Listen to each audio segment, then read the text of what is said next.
Be ready? Start.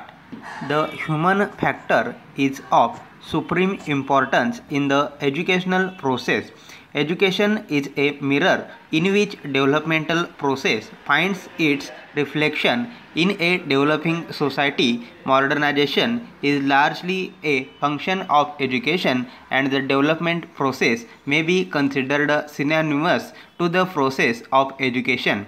Much of demand of teachers today, and these demands will grow. The success of educational process depends to a great extent on the character and the ability of the teacher, who is the cornerstone of the need of education.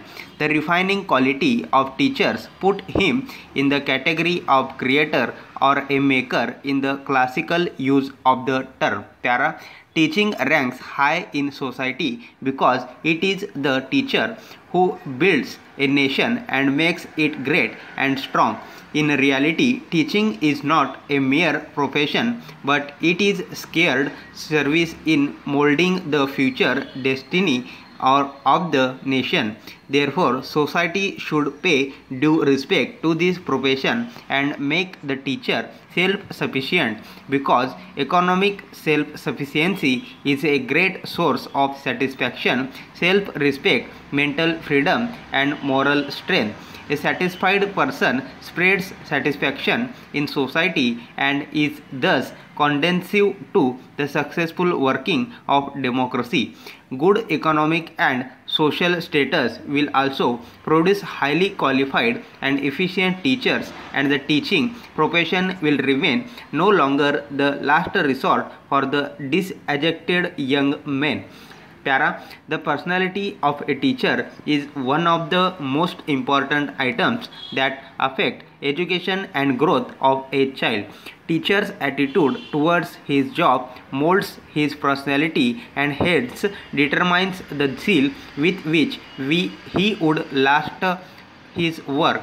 If he takes teaching is as a dull work, he will not find satisfaction in it, which in turn shall affect his personality. If he thinks that he has adopted teaching as a career simply because he was unable to find place in any other field in life, he would continue teaching with a useless attitude. In short, a person's attitude towards his work affects his personality, but the very work he does and its results shall bear the stamp of his attitude.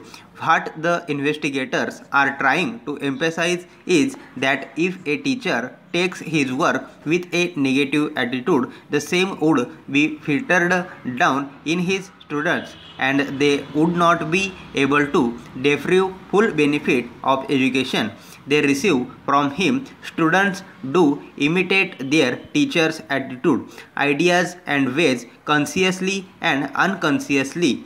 Hence, teachers must have favorable attitude towards their work. The researchers show that it is the personality of the teacher, not method, material, or procedure, which is the most important organizing principle of the classroom society.